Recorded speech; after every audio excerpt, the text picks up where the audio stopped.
দর্শক স্বাগত নিউজ 24 চট্টগ্রাম প্রতিদিনে আপনাদের সাথে আছি আমি সোহাগ বক্স। ফুলেল শ্রদ্ধা আলোচনা সভা সহ নানা আয়োজনে যথাযথ মর্যাদায় দেশ জুড়ে পালিত হচ্ছে শহীদ বুদ্ধিজীবী দিবস।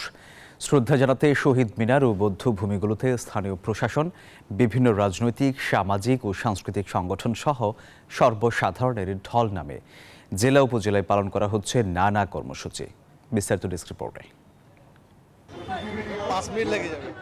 শহীদ বুদ্ধিজীবী দিবস উপলক্ষে সকালে চট্টগ্রামের পাহাড়তলীর বধ্যভূমিতে ফুল দিয়ে শ্রদ্ধা জানায় Chittagong city mayor doctor Shahadat Hossain সহ বিভিন্ন শিক্ষা প্রতিষ্ঠান, মুক্তিযোদ্ধা ও বিভিন্ন সংগঠকরা। যতদিন আমি ক্ষমতায় থাকব, যতদিন জনগণ আমাকে এখানে রাখবে, আমি অবশ্যই ইতিহাসকে সেখানে সংরক্ষণ করতে চেষ্টা করব এবং মুক্তিযোদ্ধাদেরকে জায়গা ওইখানে তাদেরকে দিতে হবে। সর্বশ্রেষ্ঠ সন্তান আমাদের যারা। দিবসটি উপলক্ষে সকালে রাজশাহী বিশ্ববিদ্যালয়ে বুদ্ধিজীবী স্মৃতিস্তম্ভে শ্রদ্ধা জানানো হয়। বিশ্ববিদ্যালয় প্রশাসনের পাশাপাশি বিভিন্ন ইনস্টিটিউট, অনুষদ ও বিভাগের শিক্ষক, শিক্ষার্থী, কর্মকর্তা, কর্মচারী ও বিভিন্ন সংগঠনের পক্ষ থেকে ফুল দিয়ে শ্রদ্ধা জানানো হয়।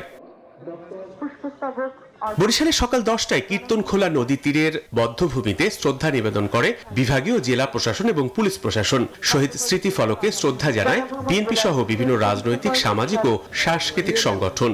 যেসব বুদ্ধিজীবীরা আমাদেরকে শিক্ষা দান করবেন বা আমাদের প্রজন্মকে শিক্ষা দান করবেন, তাদেরকে যেন ধ্বংস না করা হয়, এটাই আমার আশা।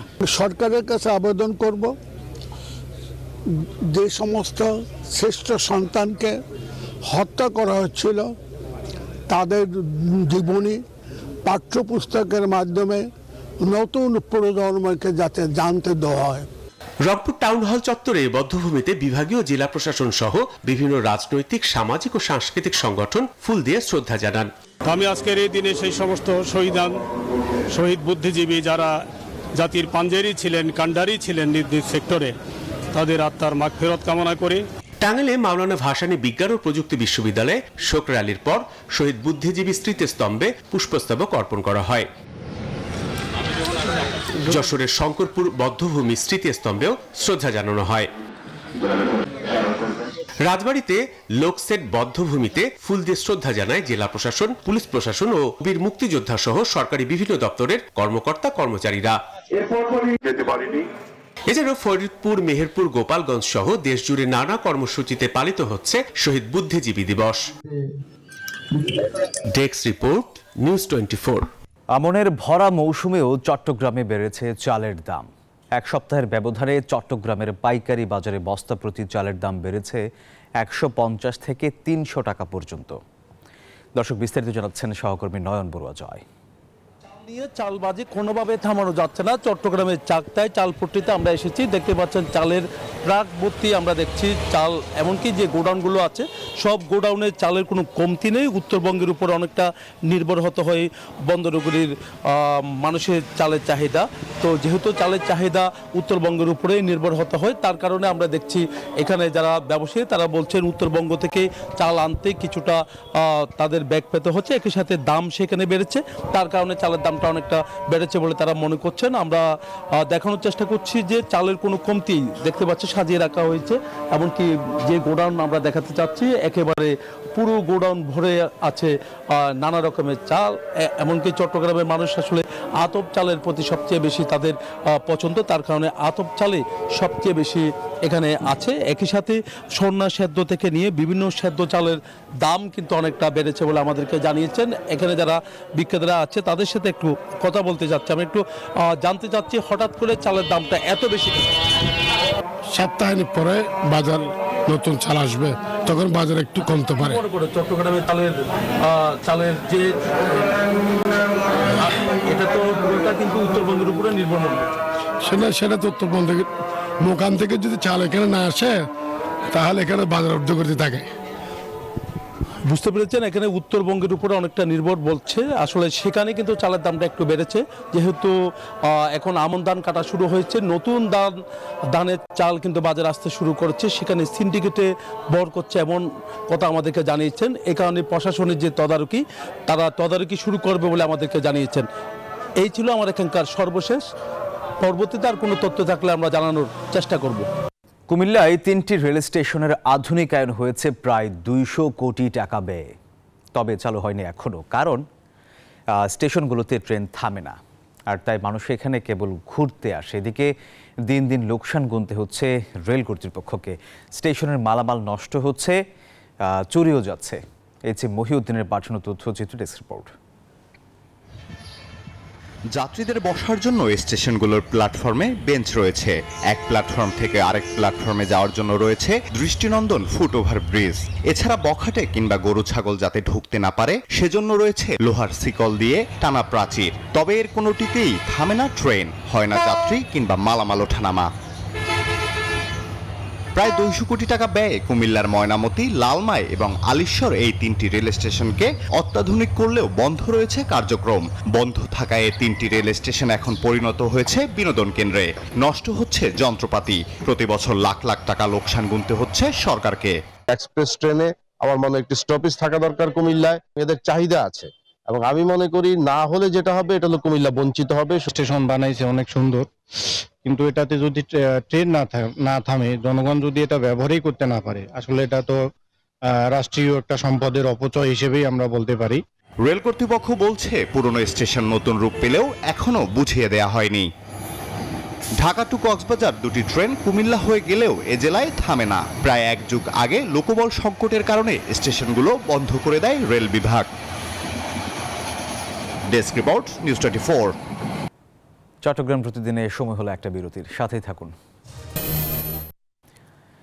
দর্শক, আবার স্বাগত চট্টগ্রাম প্রতিদিনের সংবাদে। দেশের মানুষের মানবাধিকার প্রতিষ্ঠায় সবাইকে একসাথে কাজ করার আহ্বান জানিয়েছেন বিচারপতি মোহাম্মদ মুজিবুর রহমান মিয়া। সকালে চট্টগ্রাম জেলা পরিষদ মিলনায়তনে বাংলাদেশ হিউম্যান রাইটস ফাউন্ডেশনের 15তম প্রতিষ্ঠাবার্ষিকী ও 4র্থ সম্মেলনে এসব কথা জানান তিনি। মন্তব্য করেন, আওয়ামী লীগ সরকার দেশের বিচার ব্যবস্থাকে কুক্ষিগত করেছে, গণতন্ত্রের নামে গণহত্যা চালিয়েছে, এমনকি ছাত্রদের গণ অভ্যুত্থানেও নির্বিচারে গণহত্যা চালাতে দ্বিধা করেনি বলেও মন্তব্য করেন তিনি। রক্ত দিন, জীবন বাঁচান, এই স্লোগানকে সামনে রেখে রক্তদানের সচেতনতা তৈরি সংগঠন সিটিজি ব্লাড ব্যাংকের 1 যুগ পূর্তি উদযাপন হয়েছে। দুপুরে নগরের হোটেল মডেল সৈকতে এই আয়োজন করা হয়। এ সময় প্রধান অতিথি হিসেবে উপস্থিত ছিলেন city mayor doctor Shahadat Hossain.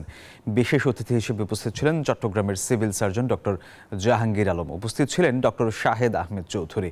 Mayor বলেন, অন্তত 3 মাস পর পর স্বেচ্ছায় রক্তদানে উদ্বুদ্ধ করতে হবে। পরে অসহায়দের মাঝে সেলাই মেশিন বিতরণ করা হয়। দর্শক, সারা দেশে শীতের আবহ অনুভূত হচ্ছে। শীত নিবারণে দেশের বিভিন্ন মার্কেট সহ ফুটপাত থেকে গরম পোশাক কিনছেন বিভিন্ন শ্রেণী পেশার মানুষ। আর এই বিষয়ে আরও বিস্তারিত জানাতে কুমিল্লা থেকে যুক্ত হচ্ছেন সহকর্মী মহিউদ্দিন। মহিউদ্দিন, বেচা কেনা কেমন দেখছেন এবং কুমিল্লায় শীতের তীব্রতা কেমন জানাবেন আমাদের।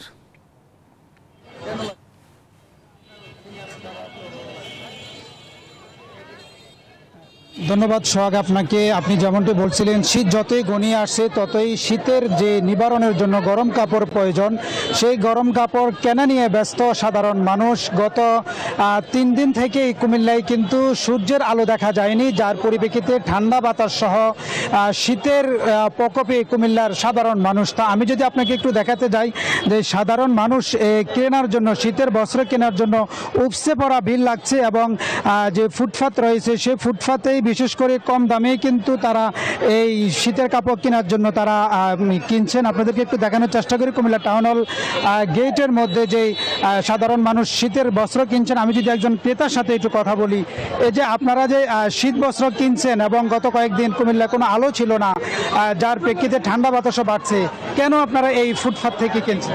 আসলে আমরা যারা নিম্নবিত্ত মধ্যবিত্ত মানুষ আছি, দেখা যাচ্ছে আমরা শপিং মলগুলোতে যাওয়ার সুযোগ হচ্ছে না অর্থের কারণে। সেই যে মূল্যে আপনার কাপড় চোপড় বিক্রি হয় সেখানে আমাদের সেই অর্থ দিয়ে কেনা সম্ভব হচ্ছে না। তার কারণে আমরা ফুটপাতে আসি এবং ফুটপাতে ভালো মানের এবং কম মূল্যে, স্বল্প মূল্যে কিন্তু এখানে কাপড় পাওয়া যাচ্ছে। যে কারণে কিন্তু আমাদের সকল শ্রেণীর মানুষ কিন্তু বিশেষ করে এই আপনার ফুটপাত দোকানগুলোতে আসে এবং ভালো মানের কাপড় পাওয়া। মহিউদ্দিন, আপনাকে ধন্যবাদ। বিএনপি ক্ষমতায় আসলে জনগণের মৌলিক অধিকার পূরণ করার পাশাপাশি গণতান্ত্রিক অধিকার নিশ্চিত করা হবে বলে জানিয়েছেন চট্টগ্রাম সিটি কর্পোরেশনের মেয়র ডাক্তার শাহাদাত হোসেন।